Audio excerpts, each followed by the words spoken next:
संविधान के भाग 5 के अनुच्छेद 52 से 78 तक में संघ की कार्यपालिका का वर्णन है। संघ की कार्यपालिका में राष्ट्रपति, उपराष्ट्रपति, प्रधानमंत्री, मंत्रिमंडल तथा महान्यायवादी शामिल होते हैं। राष्ट्रपति भारत का राज्य प्रमुख होता है। राष्ट्रपति का निर्वाचन जनता प्रत्यक्ष रूप से नहीं करती, बल्कि एक निर्वाचन मंडल के सदस्यों द्वारा उसका निर्वाचन किया जाता है। इसमें निम्न लोग शामिल होते हैं। 1.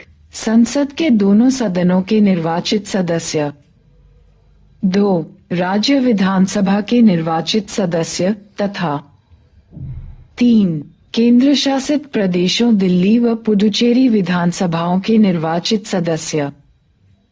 इस प्रकार संसद के दोनों सदनों के मनोनीत सदस्य, राज्य विधानसभाओं के मनोनीत सदस्य, राज्य विधान परिषदों, द्विसदनीय विधायिका के मामलों में के सदस्य निर्वाचित व मनोनीत, और दिल्ली तथा पुडुचेरी विधानसभा के मनोनीत सदस्य राष्ट्रपति के निर्वाचन में भाग नहीं लेते हैं। संविधान में यह प्रावधान है कि राष्ट्रपति के निर्वाचन में विभिन्न राज्यों का प्रतिनिधित्व समान रूप से हो, साथ ही राज्यों तथा संघ के मध्य भी समानता हो। इसे प्राप्त करने के लिए राज्य विधानसभाओं तथा संसद के प्रत्येक सदस्य केतु की संख्या निम्न प्रकार निर्धारित होती है। 1. प्रत्येक विधानसभा के निर्वाचित सदस्य केतु की संख्या उस राज्य की जनसंख्या को उस राज्य की विधानसभा के निर्वाचित सदस्यों तथा 1000 के गुणनफल से प्राप्त संख्या द्वारा भाग देने पर प्राप्त होती है। 2. संसद के प्रत्येक सदन के निर्वाचित सदस्यों के मतों की संख्या सभी राज्यों के विधायकों की मतों के मूल्य को संसद के कुल सदस्यों की संख्या से भाग देने पर प्राप्त होती है। राष्ट्रपति का चुनाव आनुपातिक प्रतिनिधित्व के अनुसार एकल संक्रमणीय मत और गुप्त मतदान द्वारा होता है। किसी उम्मीदवार को राष्ट्रपति के चुनाव में निर्वाचित होने के लिए मतों का एक निश्चित भाग प्राप्त करना आवश्यक है।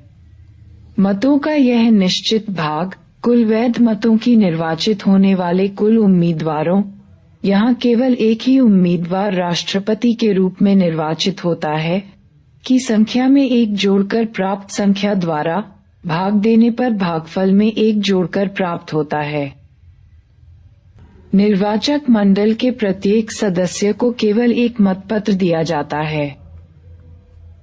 मतदाता को मतदान करते समय उम्मीदवारों के नाम के आगे अपनी वरीयता 1, 2, 3, 4 आदि अंकित करनी होती है। इस प्रकार मतदाता उम्मीदवारों की उतनी वरीयता आदि दे सकता है जितने उम्मीदवार होते हैं। प्रथम चरण में प्रथम वरीयता के मतों की गणना होती है। यदि उम्मीदवार निर्धारित मत प्राप्त कर लेता है तो वह निर्वाचित घोषित हो जाता है, अन्यथा मतों के स्थानांतरण की प्रक्रिया अपनाई जाती है। प्रथम वरीयता के न्यूनतम मत प्राप्त करने वाले उम्मीदवार के मतों को रद्द कर दिया जाता है तथा इसके द्वितीय वरीयता के मत अन्य उम्मीदवारों के प्रथम वरीयता के मतों में स्थानांतरित कर दिए जाते हैं। यह प्रक्रिया तब तक चलती है जब तक कोई उम्मीदवार निर्धारित मत प्राप्त नहीं कर लेता। राष्ट्रपति चुनाव से संबंधित सभी विवादों की जांच व फैसले उच्चतम न्यायालय में होते हैं तथा उसका फैसला अंतिम होता है। राष्ट्रपति के चुनाव को इस आधार पर चुनौती नहीं दी जा सकती कि निर्वाचक मंडल अपूर्ण है। निर्वाचक मंडल के किसी सदस्य का पद रिक्त होने पर यदि उच्चतम न्यायालय द्वारा किसी व्यक्ति की राष्ट्रपति के रूप में नियुक्ति को अवैध घोषित किया जाता है, तो उच्चतम न्यायालय की घोषणा 7 से पूर्व उसके द्वारा किए गए कार्य अवैध नहीं माने जाएंगे तथा प्रभावी बने रहेंगे। संविधान सभा के कुछ सदस्यों ने अप्रत्यक्ष चुनाव व्यवस्था की आलोचना की थी तथा राष्ट्रपति के चुनाव को अलोकतांत्रिक बताया तथा प्रत्यक्ष चुनाव का प्रस्ताव किया था। हालांकि संविधान निर्माताओं ने अप्रत्यक्ष चुनाव को निम्नलिखित कारणों से चुना। 1. राष्ट्रपति का अप्रत्यक्ष चुनाव संविधान में परिकल्पित सरकार की संसदीय व्यवस्था के साथ सद्भाव रखता है। इस व्यवस्था में राष्ट्रपति केवल नामात्र का कार्यकारी होता है तथा मुख्य शक्तियां प्रधानमंत्री के नेतृत्व वाले मंत्रिमंडल में निहित होती हैं। यह एक अव्यवस्था होती यदि राष्ट्रपति का प्रत्यक्ष चुनाव होता और उसे वास्तविक शक्तियां न दी जाती। 2. विस्तृत निर्वाचन गुणों को देखते हुए राष्ट्रपति का प्रत्यक्ष चुनाव अत्यधिक खर्चीला तथा समय व ऊर्जा का अपव्यय होता। यह देखते हुए कि वह एक प्रतीकात्मक प्रमुख हैं। संविधान सभा में यह कहा गया कि राष्ट्रपति के चुनाव में आनुपातिक प्रतिनिधित्व शब्द का प्रयोग गलत है। आनुपातिक प्रतिनिधित्व का प्रयोग 2 अथवा अधिक स्थान भरने में होता है। राष्ट्रपति के मामले में पद केवल एक ही है। बेहतर होता कि इसे प्राथमिक अथवा वैकल्पिक व्यवस्था कहा जाता। अर्हताएं, शपथ एवं शर्त। राष्ट्रपति के पद हेतु अर्हताएं। राष्ट्रपति पद के चुनाव के लिए व्यक्ति की निम्न अर्हताओं को पूर्ण करना आवश्यक है। 1. वह भारत का नागरिक हो। 2. वह 35 वर्ष की आयु पूर्ण कर चुका हो। 3. वह लोकसभा का सदस्य निर्वाचित होने के लिए अहंत है। 4. वह संघ सरकार में अथवा किसी राज्य सरकार में अथवा किसी स्थानीय प्राधिकरण में अथवा किसी सार्वजनिक प्राधिकरण में लाभ के पद पर न हो। एक वर्तमान राष्ट्रपति अथवा उपराष्ट्रपति किसी राज्य का राज्यपाल और संघ अथवा राज्य का मंत्री किसी लाभ के पद पर नहीं माना जाता। इस प्रकार वह राष्ट्रपति पद के लिए अर्हक उम्मीदवार होता है। इसके अतिरिक्त राष्ट्रपति के चुनाव के लिए नामांकन के लिए उम्मीदवार के कम से कम 50 प्रस्तावक व 50 अनुमोदक होने चाहिए। प्रत्येक उम्मीदवार भारतीय रिजर्व बैंक में 15,000 रु जमानत राशि के रूप में जमा करेगा। यदि उम्मीदवार कुल डाले गए मतों का 1/6 भाग प्राप्त करने में असमर्थ रहता है तो यह राशि जब्त हो जाती है। 1997 से पूर्व प्रस्तावकों व अनुमोदकों की संख्या 10 तथा जमानत राशि 2,500 थी। 1997 में इसे बढ़ा दिया गया ताकि उन उम्मीदवारों को हतोत्साहित किया जा सके जो गंभीरता से चुनाव नहीं लड़ते हैं। तारांकन राष्ट्रपति द्वारा शपथ या प्रतिज्ञान। राष्ट्रपति पद ग्रहण करने से पूर्व शपथ या प्रतिज्ञान लेता है। अपनी शपथ में राष्ट्रपति शपथ लेता है। मैं 1. श्रद्धापूर्वक राष्ट्रपति पद का कार्यपालन करूंगा। 2. संविधान और विधि का परिरक्षण, संरक्षण और प्रतिरक्षण करूंगा। और 3. भारत की जनता की सेवा और कल्याण में निरत रहूंगा।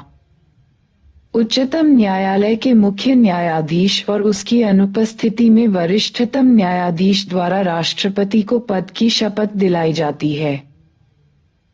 अन्य किसी भी व्यक्ति को जो राष्ट्रपति के रूप में कार्य करता है अथवा राष्ट्रपति के कर्तव्यों का निर्वाह करता है, इसी प्रकार शपथ लेनी होती है। तारांकन राष्ट्रपति के पद के लिए शर्तें। संविधान द्वारा राष्ट्रपति के पद के लिए निम्नलिखित शर्तें निर्धारित की गई हैं। 1. वह संसद के किसी भी सदन अथवा राज्य विधायिका का सदस्य नहीं होना चाहिए। यदि कोई ऐसा व्यक्ति राष्ट्रपति निर्वाचित होता है तो उसे पद ग्रहण करने से पूर्व उस सदन से त्यागपत्र देना होगा। 2. वह कोई अन्य लाभ का पद धारण नहीं करेगा। 2018 में संसद ने राष्ट्रपति का वेतन रु 1.50 लाख माह से बढ़ाकर रु 508 लाख प्रतिमाह कर दिया। राष्ट्रपति के निधन के बाद उनके पति पत्नी को परिवार पेंशन मिलती है। जो कि राष्ट्रपति को मिलने वाली पेंशन से आधी होती है। इसके अलावा उन्हें पूर्ण सुसज्जित आवास, फोन की सुविधा, कार, चिकित्सा सुविधा, यात्रा सुविधा, सचिवालयीन स्टाफ एवं 20,000 रुपये प्रतिवर्ष तक कार्यालयीन खर्च मिलता है। अपने कार्यकाल के दौरान राष्ट्रपति किसी भी आपराधिक कार्यवाही से उन्मुक्ति होती है, यहाँ तक कि व्यक्तिगत कृत्य से भी। वह गिरफ्तार नहीं किया जा सकता, नहीं जेल भेजा जा सकता है, हालांकि 2 महीने के नोटिस देने के बाद उसके कार्यकाल में उस पर उसके निजी कृत्यों के लिए अभियोग चलाया जा सकता है। राष्ट्रपति पर महाभियोग। राष्ट्रपति पर संविधान का उल्लंघन करने पर महाभियोग चलाकर उसे पद से हटाया जा सकता है। हालांकि संविधान ने संविधान का उल्लंघन वाक्य को परिभाषित नहीं किया है। महाभियोग के आरोप संसद के किसी भी सदन में प्रारंभ किए जा सकते हैं। इन आरोपों पर सदन के 1/4 सदस्यों, जिस सदन ने आरोप लगाए गए हैं, के हस्ताक्षर होने चाहिए और राष्ट्रपति को 14 दिन का नोटिस देना चाहिए। महाभियोग का प्रस्ताव 2/3 बहुमत से पारित होने के पश्चात यह दूसरे सदन में भेजा जाता है, जिसे इन आरोपों की जांच करनी चाहिए। राष्ट्रपति को इसमें उपस्थित होने तथा अपना प्रतिनिधित्व कराने का अधिकार होगा। महाभियोग संसद की एक अर्ध न्यायिक प्रक्रिया है। इस संदर्भ में 2 बातें ध्यान देने योग्य हैं। संसद के दोनों सदनों के नामांकित सदस्य जिन्होंने राष्ट्रपति के चुनाव में भाग नहीं लिया था, इस महाभियोग में भाग ले सकते हैं। ब. राज्य विधानसभाओं के निर्वाचित सदस्य तथा दिल्ली व पुडुचेरी केंद्र शासित राज्य विधानसभाओं के सदस्य इस महाभियोग प्रस्ताव में भाग नहीं लेते हैं, जिन्होंने राष्ट्रपति के चुनाव में भाग लिया था। अभी तक किसी भी राष्ट्रपति पर महाभियोग नहीं चलाया गया है। राष्ट्रपति के पद की रिक्तता। राष्ट्रपति का पद निम्न प्रकार से रिक्त हो सकता है। 1. 5 वर्षीय कार्यकाल समाप्त होने पर। 2. उसके त्याग पत्र देने पर। 3. महाभियोग प्रक्रिया द्वारा उसे पद से हटाने पर। 4. उसकी मृत्यु पर। 5. अन्यथा, जैसे यदि वह पद ग्रहण करने के लिए अर्हक न हो अथवा निर्वाचन अवैध घोषित हो। यदि पद रिक्त होने का कारण उसके कार्यकाल का समाप्त होना हो तो उस पद को भरने हेतु उसके कार्यकाल पूर्ण होने से पूर्व नया चुनाव कराना चाहिए। यदि नए राष्ट्रपति के चुनाव में किसी कारण कोई देरी हो तो वर्तमान राष्ट्रपति अपने पद पर बना रहेगा 5 वर्ष उपरांत भी, जब तक कि उत्तराधिकारी कार्यभार ग्रहण न कर ले। संविधान ने यह उपबंध राष्ट्रपति के न होने पर पद रिक्त होने से शासनांतरण से बचने के लिए किया है।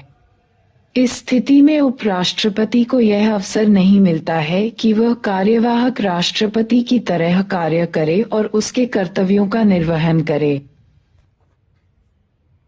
यदि उसका पद उसकी मृत्यु, त्यागपत्र, निष्कासन अथवा किसी कारण से रिक्त होता है तो नए राष्ट्रपति का चुनाव पद रिक्त होने की तिथि से 6 महीने के भीतर कराना चाहिए।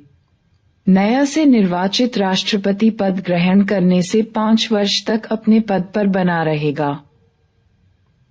यदि राष्ट्रपति का पद उसकी मृत्यु, त्यागपत्र, निष्कासन अथवा अन्य किन्हीं कारणों से रिक्त हो तो उपराष्ट्रपति नए राष्ट्रपति के निर्वाचित होने तक कार्यवाहक राष्ट्रपति के रूप में कार्य करेगा। इसके अतिरिक्त यदि वर्तमान राष्ट्रपति अनुपस्थिति, बीमारी या अन्य कारणों से अपने पद पर कार्य करने में असमर्थ हो तो उपराष्ट्रपति उसके पुनः पद ग्रहण करने तक कार्यवाहक राष्ट्रपति के रूप में कार्य करेगा। यदि उपराष्ट्रपति का पद रिक्त हो तो भारत का मुख्य न्यायाधीश अथवा उसका भी पद रिक्त होने पर उच्चतम न्यायालय का वरिष्ठतम न्यायाधीश कार्यवाहक राष्ट्रपति के रूप में कार्य करेगा तथा उसके कर्तव्यों का निर्वाह करेगा।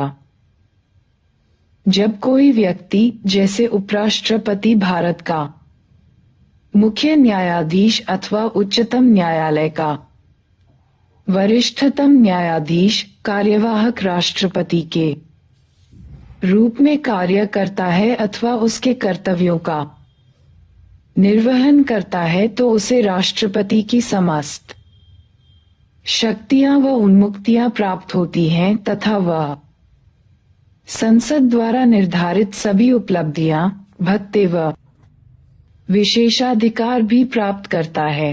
राष्ट्रपति की शक्तियां व कर्तव्य। कार्यकारी शक्तियां। राष्ट्रपति की कार्यकारी शक्तियां व कार्य हैं। आय भारत सरकार के सभी शासन संबंधी कार्य उसके नाम पर किए जाते हैं। वह प्रधानमंत्री तथा अन्य मंत्रियों की नियुक्ति करता है तथा वे उसके प्रसाद पर्यंत कार्य करते हैं। वह महान्यायवादी की नियुक्ति करता है तथा उसके वेतन आदि निर्धारित करता है। महान्यायवादी राष्ट्रपति के प्रसाद पर्यंत अपने पद पर कार्य करता है। वह भारत के महानियंत्रक व महालेखा परीक्षक, मुख्य चुनाव आयुक्त तथा अन्य चुनाव आयुक्तों, संघ लोक सेवा आयोग के अध्यक्ष व सदस्यों, राज्य के राज्यपालों, वित्त आयोग के अध्यक्ष व सदस्यों आदि की नियुक्ति करता है। राष्ट्रपति प्रधानमंत्री से किसी ऐसे निर्णय का प्रतिवेदन भेजने के लिए कह सकता है जो किसी मंत्री द्वारा लिया गया हो, किंतु पूरी मंत्रिपरिषद ने इसका अनुमोदन नहीं किया हो। वह अनुसूचित जाति, अनुसूचित जनजाति तथा अन्य पिछड़े वर्गों के लिए एक आयोग की नियुक्ति कर सकता है। वह स्वयं द्वारा नियुक्त प्रशासकों के द्वारा केंद्र शासित राज्यों का प्रशासन सीधे संभालता है। वह किसी भी क्षेत्र को अनुसूचित क्षेत्र घोषित कर सकता है। उसे अनुसूचित क्षेत्रों तथा जनजातीय क्षेत्रों के प्रशासन की शक्तियां प्राप्त हैं। तारांकन विधायी शक्तियां। राष्ट्रपति भारतीय संसद का एक अभिन्न अंग है तथा उसे निम्नलिखित विधायी शक्तियां प्राप्त हैं। वह संसद की बैठक बुला सकता है अथवा कुछ समय के लिए स्थगित कर सकता है और लोकसभा को विघटित कर सकता है। वह संसद के संयुक्त अधिवेशन का आह्वान कर सकता है, जिसकी अध्यक्षता लोकसभा अध्यक्ष करता है। वह संसद में लंबित किसी विधेयक या अन्यथा किसी संबंध में संसद को संदेश भेज सकता है। यदि लोकसभा के अध्यक्ष व उपाध्यक्ष दोनों के पद रिक्त हों तो वह लोकसभा के किसी भी सदस्य को सदन की अध्यक्षता सौंप सकता है। इसी प्रकार यदि राज्यसभा के सभापति व उपसभापति दोनों पद रिक्त हों तो वह राज्यसभा के किसी भी सदस्य को सदन की अध्यक्षता सौंप सकता है। वह साहित्य, विज्ञान, कला व समाज सेवा से जुड़े अथवा जानकार व्यक्तियों में से 12 सदस्यों को राज्यसभा के लिए मनोनीत करता है। वह लोकसभा में 2 आंग्ल भारतीय समुदाय के व्यक्तियों को मनोनीत कर सकता है। वह चुनाव आयोग से परामर्श कर संसद सदस्यों की निरर्हता के प्रश्न पर निर्णय करता है। जब एक विधेयक संसद द्वारा पारित होकर राष्ट्रपति के पास भेजा जाता है तो वह एक विधेयक को अपनी स्वीकृति देता है, अथवा 2 विधेयक पर स्वीकृति सुरक्षित रखता है, अथवा 3 विधेयक को, यदि वह धन विधेयक नहीं है तो संसद के पुनर्विचार के लिए लौटा देता है। हालांकि यदि संसद विधेयक को संशोधन या बिना किसी संशोधन के पुनः पारित करती है तो राष्ट्रपति की अपनी सहमति देनी ही होती है। राज्य विधायिका द्वारा पारित किसी विधेयक को राज्यपाल जब राष्ट्रपति के विचार के लिए सुरक्षित रखता है तब राष्ट्रपति 1 विधेयक को अपनी स्वीकृति देता है, अथवा 2 विधेयक पर अपनी स्वीकृति सुरक्षित रखता है, अथवा 3 राज्यपाल को निर्देश देता है कि विधेयक यदि वह धन विधेयक नहीं है तो को राज्य विधायिका को पुनर्विचार हेतु लौटा दे। यह ध्यान देने की बात है कि यदि राज्य विधायिका विधेयक को पुनः राष्ट्रपति की सहमति के लिए भेजती है तो राष्ट्रपति स्वीकृति देने के लिए बाध्य नहीं है। वह संसद के सत्रावसान की अवधि में अध्यादेश जारी कर सकता है। यह अध्यादेश संसद की पुनः बैठक के 6 हफ्तों के भीतर संसद द्वारा अनुमोदित करना आवश्यक है। वह किसी अध्यादेश को किसी भी समय वापस ले सकता है। वह अंडमान व निकोबार द्वीप समूह, लक्षद्वीप, दादरा एवं नागर हवेली तथा दमन व दीव में शांति, विकास व सुशासन के लिए विनियम बना सकता है। पुडुचेरी के लिए भी वह नियम बना सकता है, परंतु केवल तब जब वहां की विधानसभा निलंबित हो अथवा विघटित अवस्था में हो। तारांकन वित्तीय शक्तियां। राष्ट्रपति की वित्तीय शक्तियां व कार्य निम्नलिखित हैं। धन विधेयक राष्ट्रपति की पूर्वानुमति से ही संसद में प्रस्तुत किया जा सकता है। वह वार्षिक वित्तीय विवरण, केंद्रीय बजट को संसद के समक्ष रखता है। अनुदान की कोई भी मांग उसकी सिफारिश के बिना नहीं की जा सकती है। वह भारत की आकस्मिक निधि से किसी अदृश्य व्यय हेतु अग्रिम भुगतान की व्यवस्था कर सकता है। वह राज्य व केंद्र के मध्य राजस्व के बंटवारे के लिए प्रत्येक 5 वर्ष में एक वित्त आयोग का गठन करता है। न्यायिक शक्तियां। वह उच्चतम न्यायालय के मुख्य न्यायाधीश और उच्चतम न्यायालय व उच्च न्यायालय के न्यायाधीशों की नियुक्ति करता है। वह उच्चतम न्यायालय से किसी विधि या तथ्य पर सलाह ले सकता है, परंतु उच्चतम न्यायालय की यह सलाह राष्ट्रपति पर बाध्यकारी नहीं है। वह किसी अपराध के लिए दोषसिद्ध किसी व्यक्ति के लिए दंडादेश को निलंबित, माफ या परिवर्तित कर सकता है या दंड में क्षमादान, प्रावधान स्थगित, राहत और माफी प्रदान कर सकता है। 1. उन सभी मामलों में जिनमें सजा सैन्य न्यायालय में दी गई हो। 2. उन सभी मामलों में जिनमें केंद्रीय विधियों के विरुद्ध अपराध के लिए सजा दी गई हो। और 3. उन सभी मामलों में जिनमें दंड का स्वरूप प्राण दंड हो। तारांकन सैन्य शक्तियां। वह भारत के सैन्य बलों का सर्वोच्च सेनापति होता है। वह थल सेना, जल व वायु सेना के प्रमुखों की नियुक्ति करता है। वह युद्ध या इसकी समाप्ति की घोषणा करता है, किंतु यह संसद की अनुमति के अनुसार होता है। तारांकन आपातकालीन शक्तियां। राष्ट्रपति को निम्नलिखित 3 परिस्थितियों में आपातकालीन शक्तियां भी प्रदान की हैं। राष्ट्रीय आपातकाल अनुच्छेद 352, राष्ट्रपति शासन अनुच्छेद 356 तथा 365 एवं वित्तीय आपातकाल अनुच्छेद 360। राष्ट्रपति की वीटो शक्ति। संसद द्वारा पारित कोई विधेयक तभी अधिनियम बनता है जब राष्ट्रपति उसे अपनी सहमति देता है। जब ऐसा विधेयक राष्ट्रपति की के लिए प्रस्तुत होता है तो उसके पास 3 विकल्प होते हैं संविधान के अनुच्छेद 111 के अंतर्गत। 1. वह विधेयक पर अपनी स्वीकृति दे सकता है, अथवा 2. विधेयक पर अपनी स्वीकृति को सुरक्षित रख सकता है, अथवा 3. वह विधेयक, यदि विधेयक धन विधेयक नहीं है, को संसद के पुनर्विचार हेतु लौटा सकता है। हालांकि यदि संसद इस विधेयक को पुनः बिना किसी संशोधन के अथवा संशोधन करके राष्ट्रपति के सामने प्रस्तुत करे तो राष्ट्रपति को अपनी स्वीकृति देनी ही होगी।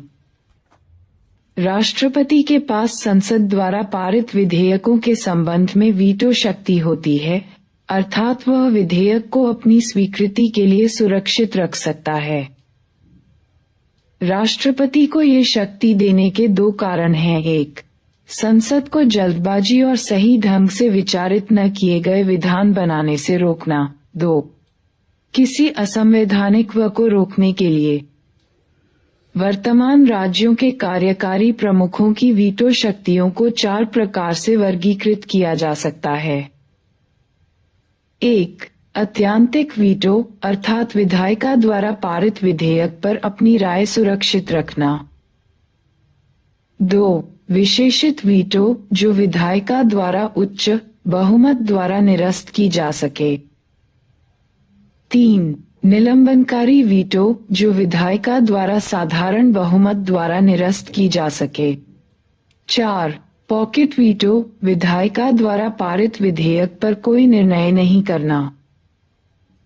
उपरोक्त 4 में से भारत के राष्ट्रपति में 3 शक्तियां अत्यंतिक वीटो, निलंबनकारी वीटो और पॉकेट वीटो निहित हैं।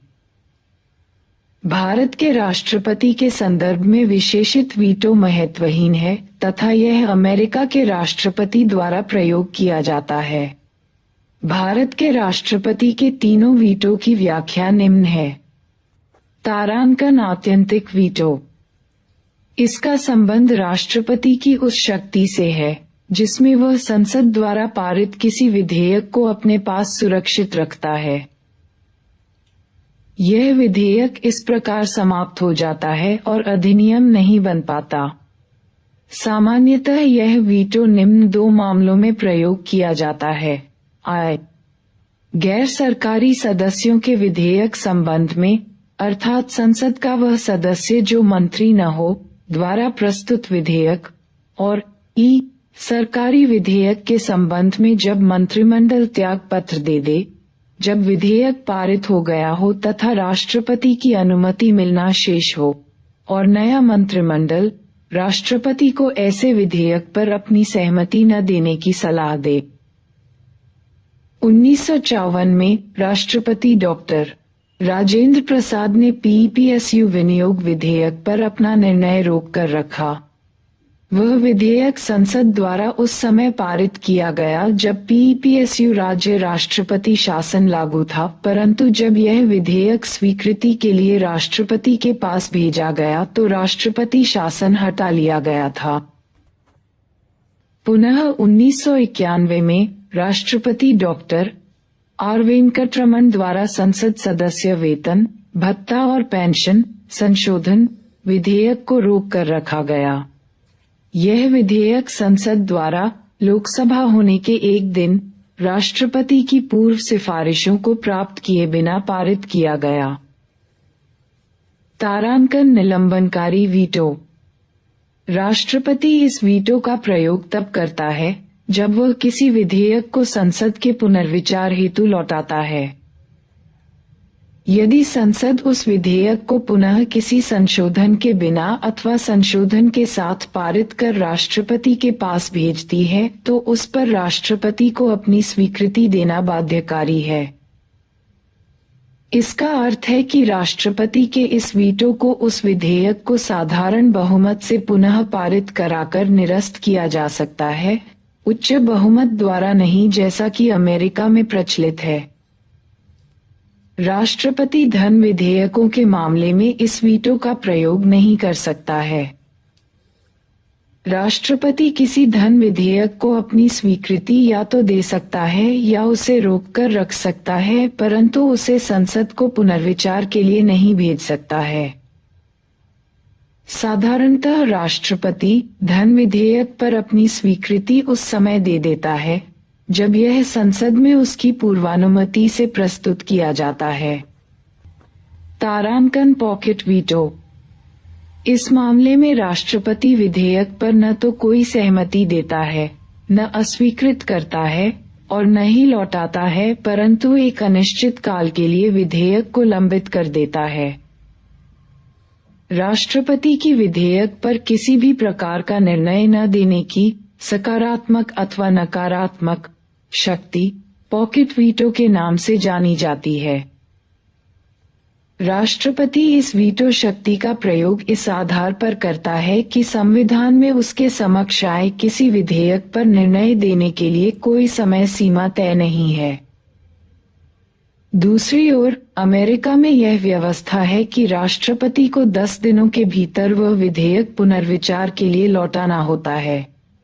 इस प्रकार यह कहा जा सकता है कि भारत के राष्ट्रपति की शक्ति इस संबंध में अमेरिका के राष्ट्रपति से ज्यादा है। सन 1986 में राष्ट्रपति जैल सिंह द्वारा भारतीय डाक संशोधन अधिनियम के संदर्भ में इस वीटो का प्रयोग किया गया। राजीव गांधी सरकार द्वारा पारित विधेयक ने प्रेस की स्वतंत्रता पर प्रतिबंध लगाए और इसकी अत्यधिक आलोचना हुई। 1989 में अगले राष्ट्रपति आर वेंकटरमण ने यह विधेयक नई राष्ट्रीय मोर्चा सरकार के पास पुनर्विचार हेतु भेजा, परंतु सरकार ने इसे रद्द करने का फैसला लिया। यह बात ध्यान देने योग्य है कि संविधान संशोधन से संबंधित अधिनियमों में राष्ट्रपति के पास कोई वीटो शक्ति नहीं है।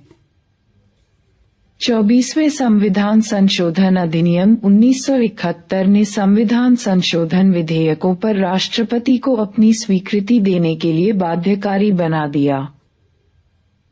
तारांकन राज्य विधायिका पर राष्ट्रपति का वीटो। राज्य विधायिकाओं के संबंध में भी राष्ट्रपति के पास वीटो शक्तियां हैं। राज्य विधायिका द्वारा पारित कोई भी विधेयक तभी अधिनियम बनता है जब राज्यपाल अथवा राष्ट्रपति, यदि विधेयक राष्ट्रपति के विचारार्थ लाया गया हो, उस पर अपनी स्वीकृति दे देता है। जब कोई विधेयक राज्य विधायिका द्वारा पारित कर राज्यपाल के विचारार्थ उसकी स्वीकृति के लिए लाया जाता है, तो अनुच्छेद 200 के अंतर्गत उसके पास 4 विकल्प होते हैं। वह विधेयक पर अपनी स्वीकृति दे सकता है, अथवा वह विधेयक पर अपनी स्वीकृति सुरक्षित रख सकता है, अथवा वह विधेयक, यदि धन विधेयक न हो, को राज्य विधायिका के पुनर्विचार के लिए लौटा सकता है। वह विधेयक को राष्ट्रपति के विचाराधीन आरक्षित कर सकता है। जब कोई विधेयक राज्यपाल द्वारा राष्ट्रपति के विचारार्थ आरक्षित किया जाता है, तो राष्ट्रपति के पास 3 विकल्प अनुच्छेद 201 होते हैं। वह विधेयक पर अपनी स्वीकृति दे सकता है, अथवा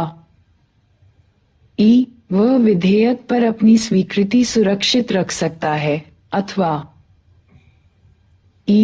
वह राज्यपाल को निर्देश दे सकता है कि वह विधेयक, यदि धन विधेयक नहीं है, को राज्य विधायिका के पास पुनर्विचार हेतु लौटा दे। यदि राज्य विधायिका किसी संशोधन के बिना अथवा संशोधन करके पुनः विधेयक को पारित कर राष्ट्रपति के पास भेजती है, तो राष्ट्रपति इस पर अपनी सहमति देने के लिए बाध्य नहीं है। इसका अर्थ है कि राज्य विधायिका राष्ट्रपति के वीटो को निरस्त नहीं कर सकती हैं। इसके अतिरिक्त संविधान में यह समय सीमा भी तय नहीं है कि राज्यपाल द्वारा राष्ट्रपति के विचारार्थ रखे विधेयक पर राष्ट्रपति कब तक अपना निर्णय दे। इस प्रकार राष्ट्रपति राज्य विधायकों के संदर्भ में भी पॉकेट वीटो का प्रयोग कर सकता है। तारांकन राष्ट्रपति की अध्यादेश जारी करने की शक्ति। संविधान के अनुच्छेद 123 के तहत राष्ट्रपति को संसद के सत्रावसान की अवधि में अध्यादेश जारी करने की शक्ति प्रदान की गई है। राष्ट्रपति की अध्यादेश जारी करने की सर्वाधिक महत्वपूर्ण विधायी शक्ति है। यह शक्ति उसे अप्रत्याशित अथवा अविलंबनीय मामलों से निपटने हेतु दी गई है, परंतु इस शक्ति के प्रयोग में निम्नलिखित 4 सीमाएं हैं। 1. वह अध्यादेश केवल तभी जारी कर सकता है जब संसद के दोनों अथवा दोनों में से किसी भी एक सदन का सत्र न चल रहा हो। अध्यादेश उस समय भी जारी किया जा सकता है जब संसद में केवल एक सदन का सत्र चल रहा हो, क्योंकि कोई भी विधेयक दोनों सदनों द्वारा पारित किया जाना होता है, न कि केवल एक सदन द्वारा। जब संसद के दोनों सदनों का सत्र चल रहा हो, उस समय जारी किया गया अध्यादेश अमान्य है। इस प्रकार राष्ट्रपति की अध्यादेश जारी करने की शक्ति विधायिका की समानांतर शक्ति नहीं है। 2. वह कोई अध्यादेश केवल तभी जारी कर सकता है जब वह इस बात से संतुष्ट हो कि मौजूदा परिस्थिति ऐसी है कि उसके लिए तत्काल कार्रवाई करना आवश्यक है। कूपर केस 1970 में सुप्रीम कोर्ट ने कहा, राष्ट्रपति की संतुष्टि पर असद्भाव के आधार पर प्रश्न चिन्ह लगाया जा सकता है। इसका अर्थ है कि राष्ट्रपति द्वारा अध्यादेश जारी करने के निर्णय पर न्यायालय में इस आधार पर प्रश्न उठाया जा सकता है कि राष्ट्रपति ने विचारपूर्वक संसद के एक सदन अथवा दोनों सदनों को कुछ समय के लिए स्थगित कर एक विवादास्पद विषय में अध्यादेश प्रख्यापित किया है और संसद को नजरअंदाज किया है, जिससे संसद के प्राधिकार की परिवंचना हुई है। 38वें संविधान संशोधन अधिनियम 1975 में कहा गया कि राष्ट्रपति की संतुष्टि अंतिम व मान्य होगी तथा समीक्षा से परे होगी, परंतु 44वें संविधान संशोधन द्वारा इस उपबंध का लोप कर दिया गया।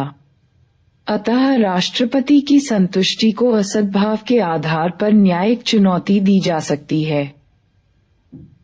3. सभी मामलों में अध्यादेश जारी करने की उसकी शक्ति केवल समयावधि को छोड़कर संसद की कानून बनाने की शक्तियों के समवितीर्ण ही है। इसकी 2 विवक्षाएं हैं। अध्यादेश केवल उन्हीं मुद्दों पर जारी किया जा सकता है जिन पर संसद कानून बना सकती है। ब. अध्यादेश पर वही संवैधानिक सीमाएं होती हैं जो संसद द्वारा बनाए गए किसी कानून की होती हैं। अतः एक अध्यादेश किसी भी मौलिक अधिकार का लघुकरण अथवा उसको छीन नहीं सकता। 4. संसद सत्रावसान की अवधि में जारी किया गया प्रत्येक अध्यादेश संसद की पुनः बैठक होने पर दोनों सदनों के समक्ष प्रस्तुत किया जाना चाहिए। यदि संसद के दोनों सदन उस अध्यादेश को पारित कर देती है तो वह कानून का रूप धारण कर लेता है। यदि इस पर संसद कोई कार्रवाई नहीं करती तो संसद की दोबारा बैठक के 6 हफ्ते के पश्चात यह अध्यादेश समाप्त हो जाता है।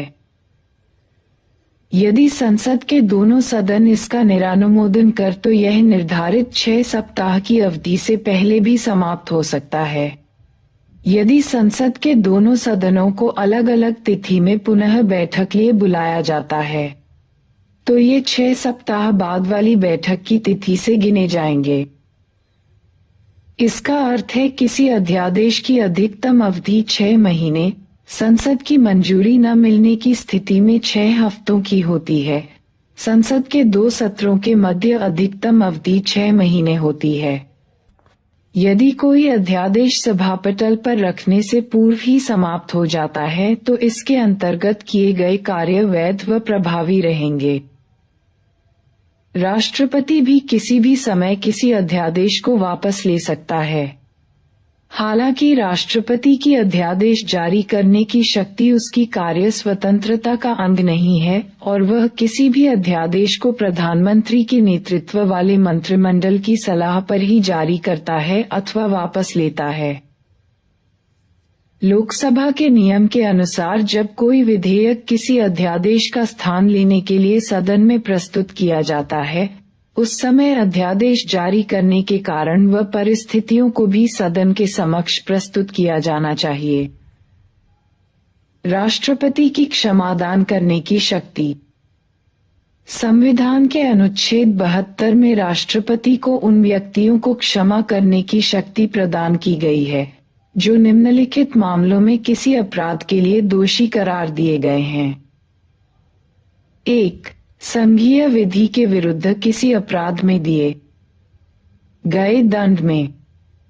2. सैन्य न्यायालय द्वारा दिए गए दंड में। और 3. यदि दंड का स्वरूप मृत्युदंड हो।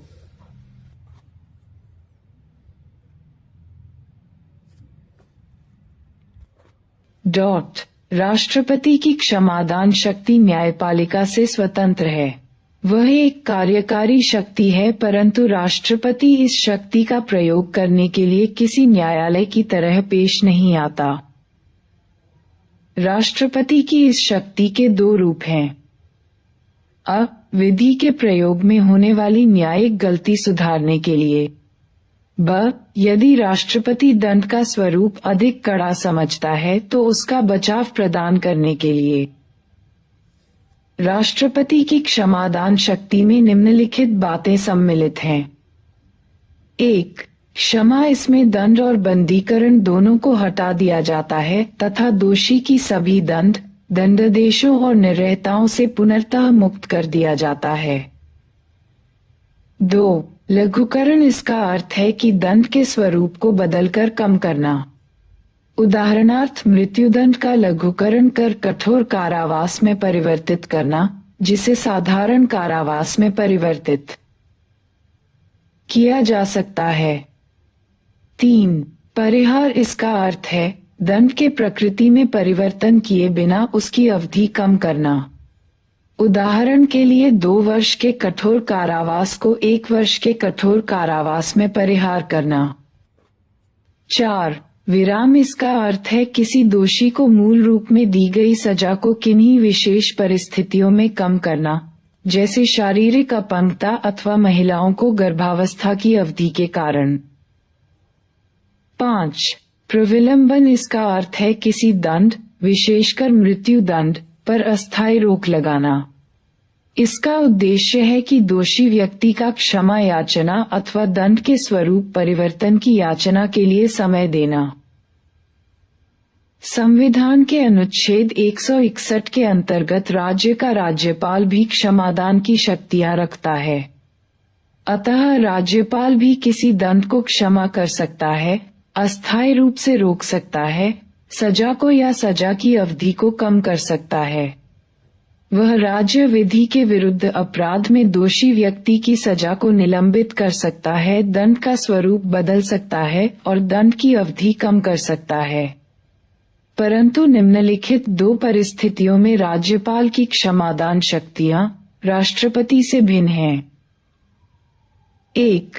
राष्ट्रपति सैन्य न्यायालय द्वारा दी गई सजा को क्षमा कर सकता है, परंतु राज्यपाल नहीं। 2. राष्ट्रपति मृत्युदंड को क्षमा कर सकता है, परंतु राज्यपाल नहीं कर सकता। राज्य विधि द्वारा मृत्युदंड की सजा को क्षमा करने की शक्ति राष्ट्रपति में निहित है, न कि राज्यपाल में।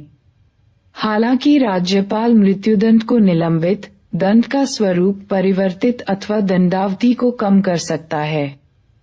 दूसरे शब्दों में, मृत्युदंड के निलंबन, दंडावधि कम करने, दंड का स्वरूप बदलने के संबंध में राज्यपाल व राष्ट्रपति की शक्तियां समान हैं। उच्चतम न्यायालय ने राष्ट्रपति की क्षमादान शक्ति का विभिन्न मामलों में अध्ययन कर निम्नलिखित सिद्धांत बनाए हैं। 1. दया की याचना करने वाले व्यक्ति को राष्ट्रपति से मौखिक सुनवाई का अधिकार नहीं है।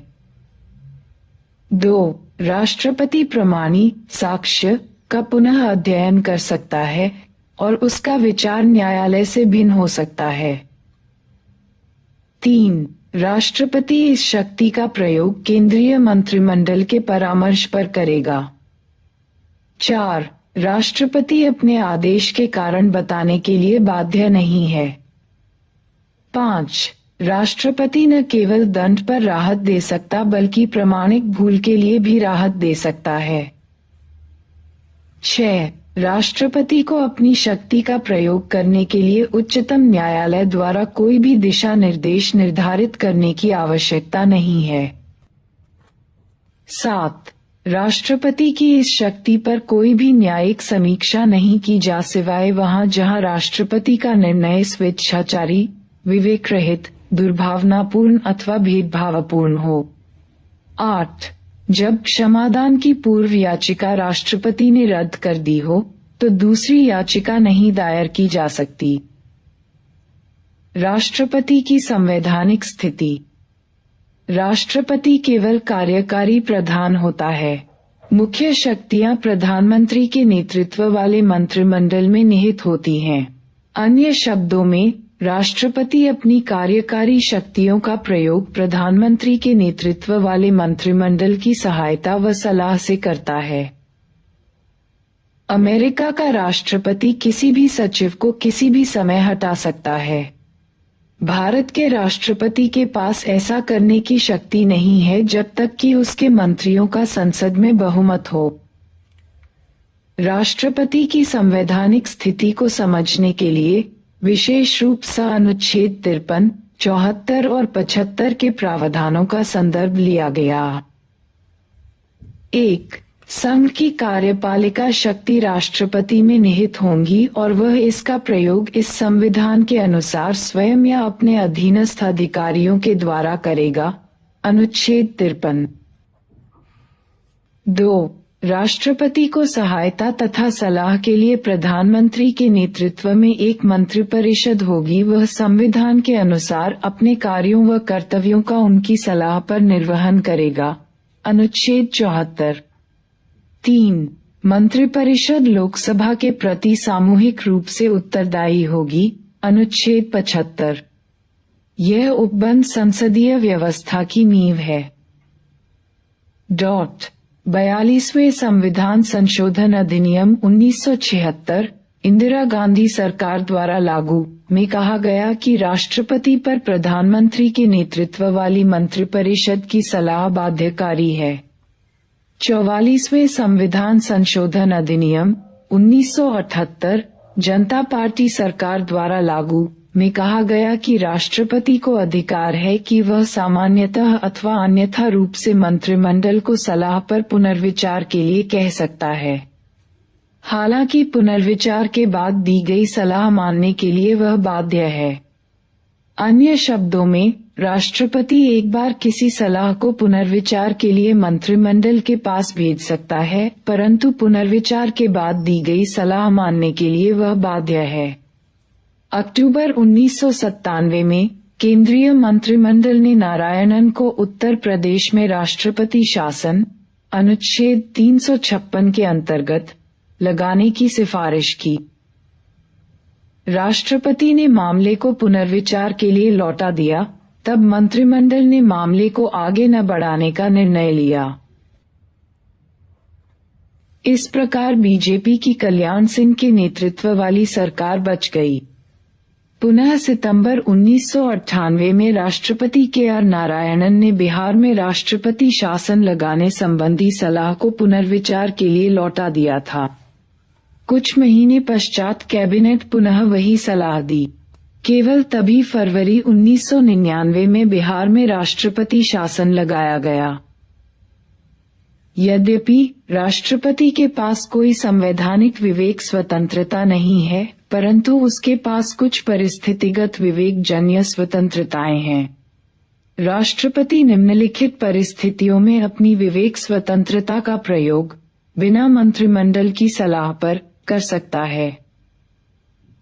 1. लोकसभा में किसी भी दल के पास स्पष्ट बहुमत न होने पर अथवा जब प्रधानमंत्री की अचानक मृत्यु हो जाए तथा उसका कोई स्पष्ट उत्तराधिकारी न हो, वह प्रधानमंत्री की नियुक्ति करता है।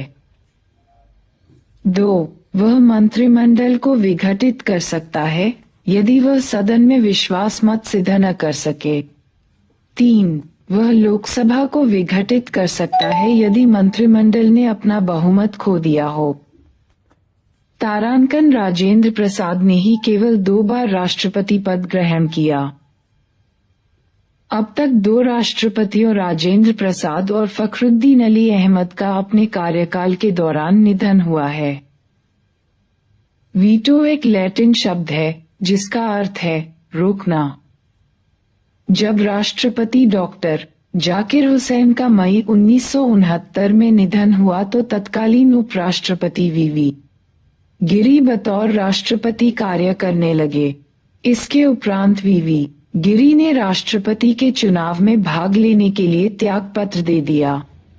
तब भारत के मुख्य न्यायाधीश एम हिदायतुल्लाह ने कार्यवाहक राष्ट्रपति के रूप में 20 जुलाई 1969 से 24 अगस्त 1969 तक कार्य किया। राष्ट्रपति हेतु महत्वपूर्ण अनुच्छेद। अनुच्छेद 52 इसमें भारत के राष्ट्रपति के बारे में बताया गया। अनुच्छेद 53 संघ की कार्यपालक शक्ति। अनुच्छेद 54 राष्ट्रपति का चुनाव। अनुच्छेद 55 राष्ट्रपति के चुनाव का तरीका। अनुच्छेद 56 राष्ट्रपति का कार्यकाल। अनुच्छेद 57 पुनः चुनाव के लिए अर्हता। अनुच्छेद 58 राष्ट्रपति चुने जाने के लिए योग्यता। अनुच्छेद 59 राष्ट्रपति कार्यकाल की दशाएं। अनुच्छेद 60 राष्ट्रपति द्वारा शपथ ग्रहण। अनुच्छेद 61 राष्ट्रपति पर महाभियोग की प्रक्रिया। अनुच्छेद 62 राष्ट्रपति पद की रिक्ति की पूर्ति के लिए चुनाव कराने का समय। अनुच्छेद 65 उपराष्ट्रपति का राष्ट्रपति के रूप में कार्य करना। अनुच्छेद 71 राष्ट्रपति के चुनाव से संबंधित मामले। अनुच्छेद 72 राष्ट्रपति की क्षमा दान इत्यादि की शक्ति और कतिपय मामलों में दंड का स्थगन, माफ़ी अथवा कम कर देना। अनुच्छेद 74 मंत्रिपरिषद का राष्ट्रपति को परामर्श एवं सहयोग प्रदान करना। अनुच्छेद 75 मंत्रियों से संबंधित अन्य प्रावधान जैसे नियुक्ति, कार्यकाल, वेतन इत्यादि। अनुच्छेद 76 भारत के महान्यायवादी। अनुच्छेद 77 भारत सरकार द्वारा कार्यवाही का संचालन। अनुच्छेद 78 राष्ट्रपति को सूचना प्रदान करने से संबंधित प्रधानमंत्री के दायित्व इत्यादि। अनुच्छेद 85 संसद के सत्र सत्रावसान तथा भंग करना। अनुच्छेद 111 राष्ट्रपति द्वारा पारित विधेयकों पर सहमति प्रदान करना। अनुच्छेद 112 संघीय बजट, वार्षिक वित्तीय विवरण, अनुच्छेद 123 राष्ट्रपति के अध्यादेश जारी करने की शक्ति। अनुच्छेद 143 राष्ट्रपति की सर्वोच्च न्यायालय से सलाह लेने की शक्ति। Here this chapter is completed. Thank you.